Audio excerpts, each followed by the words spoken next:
Well, what happens in a job interview, for those who don't know, is that you'll be facing one or two people, maybe more, but it's kind of rare to meet more people. And you'll be facing one or two people, and they'll be asking you stuff. Usually they start off with a presentation of the company or the section or the work that you'll be doing.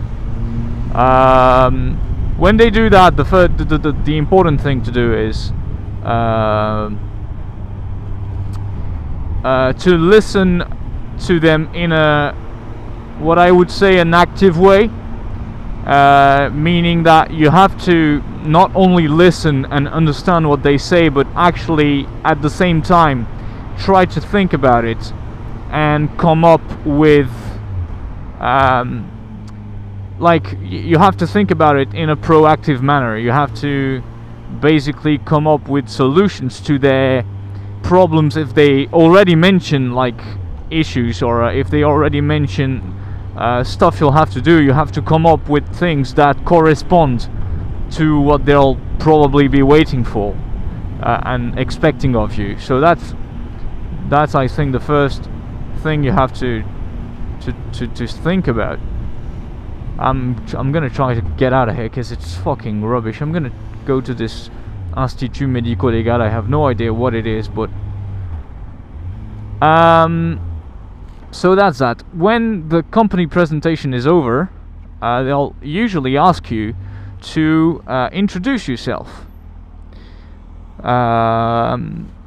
Your introduction cannot, absolutely in any case, be a boring one. You can't say like, first of all, try to not say your name, or if you say your name, say it in an obvious manner, like, as you know, my name is. See, that's and then don't start off by saying I was born there and then I lived 10 years at that place and then I started doing this and that. Don't necessarily do it in a chronological manner. Don't do it like step by step, age per age, or because that's kind of rubbish. You have to introduce yourself by presenting the experiences, the work experiences, and the school like curriculum that's the most relevant for the company. Okay, so because for example, if you go to a job interview at a telecommunications company like Orange, and you've previously done work in IT management and in a bar, you've been like you were I don't know, the guy behind the bar. Don't start off by saying yes, I was blah blah blah doing at this bar, you know, because it's useless. First, it makes no sense. It shows that you have experience. It shows that you have talked to customers and you know how to treat a customer, and maybe you even know how to oversell, which is I don't know if that's the term in English, but basically it's the action of always trying to sell something more. Like if someone asks for a pint, you'll say, can I get you a bag of peanuts with that? It's a stupid example, but it's I don't know if it's overselling or outselling or I don't know, I don't remember the term, but so you can use that, and you can use that experience to say that you know how to make good sales. Okay, that's totally doable. However, if you've done IT management, it's kind of closer to what a telecommunication company today is. It's basically all computers. So you should maybe start off by this experience, even though it's the most recent one. You're not like, it's not mandatory for you to start off with the oldest and go to the newest. You should start with the most relevant stuff, and each and every time when you introduce those experiences, you have to say why it's relevant, right? So if you still decide to say you were working at a pub, you have to say what I told you about handling customers and stuff. That's very important. You can't just go, yeah, I sold beers. That doesn't work. You have to know, you have to tell them why you are good at selling beers. And if you have proof of it, a letter of reference, for example, from your employer, that's even better. So those are the basics. Start off with the relevant stuff, and then go on to the less relevant stuff, but by focusing on what's going to pass as something that really makes you added value for the company, and not like someone that could be replaced by anyone else. So I think that's not too complicated to do. It's of course, it's obvious that you have to prepare for the job interview, at least by like reading the company's website. A good technique, very simply, is go to Wikipedia, look up the company, look up its history in Wikipedia, because usually that's correct. And then for the more actual stuff, for the stuff that goes on right now, go to Google News, just type the name of the company in Google News and read the last 10 articles about the company. If it's a known company. If it's not, they won't be expecting you to know much of anything about it anyway. So please, ladies.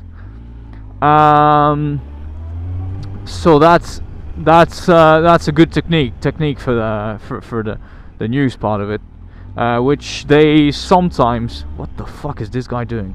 Sometimes ask the news part. Do I do something that's really prohibited, or don't I? No, I don't.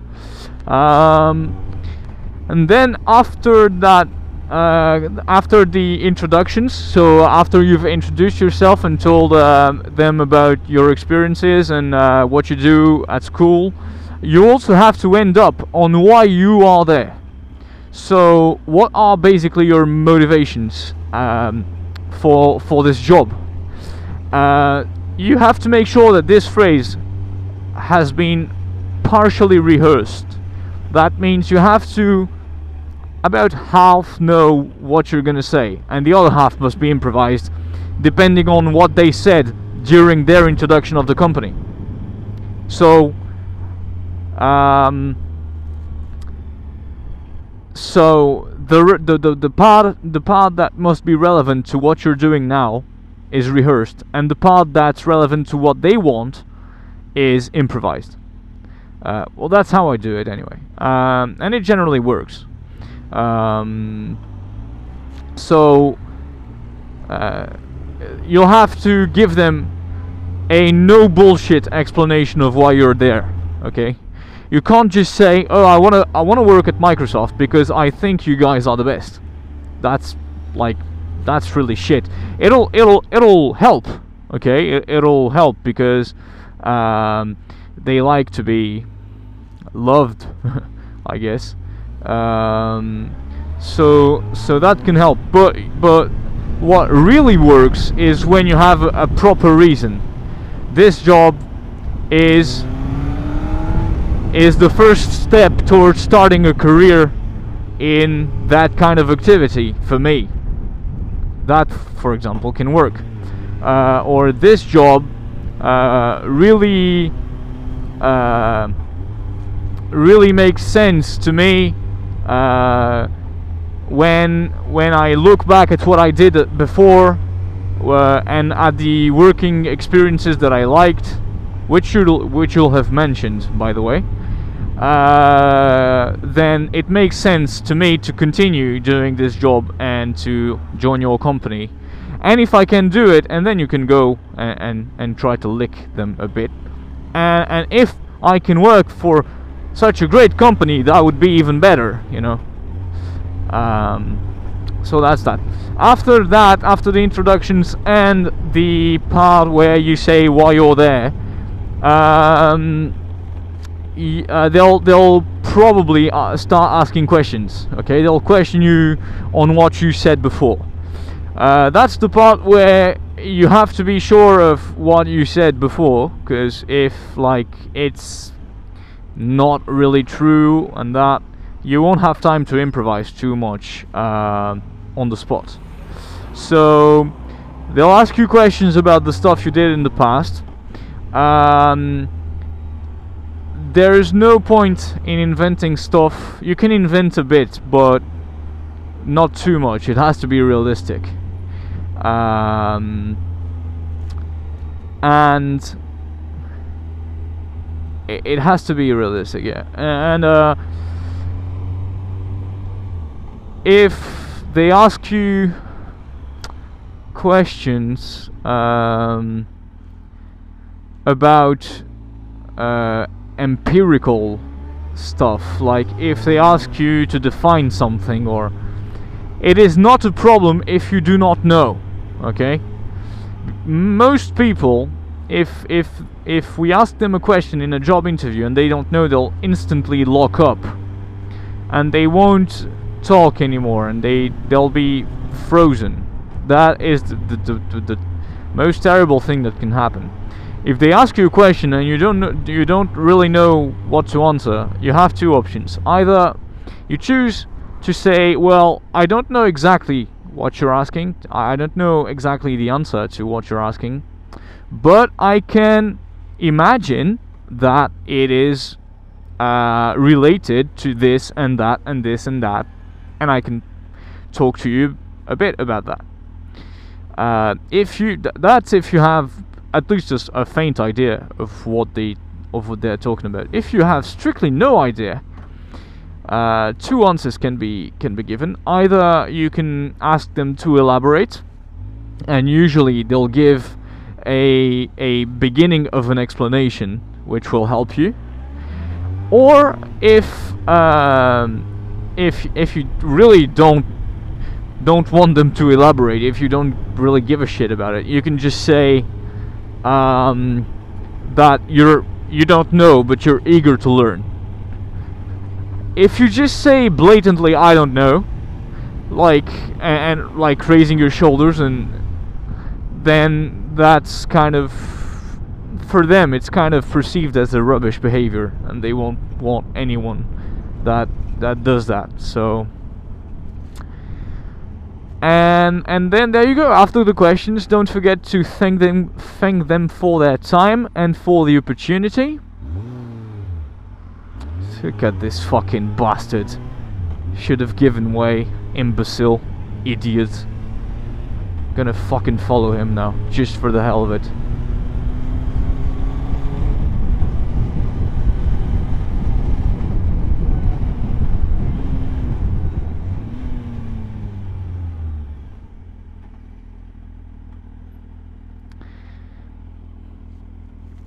And what else? Yeah, that's it.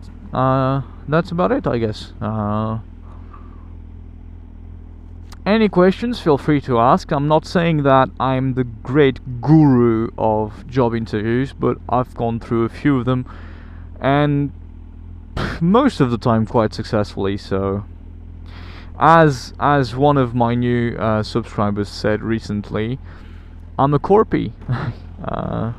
But like I answered, nobody's perfect. So that's that. Cheers guys, thanks for watching, and don't forget that if you have any questions, please don't hesitate to send me an inbox or comment or something. Cheers.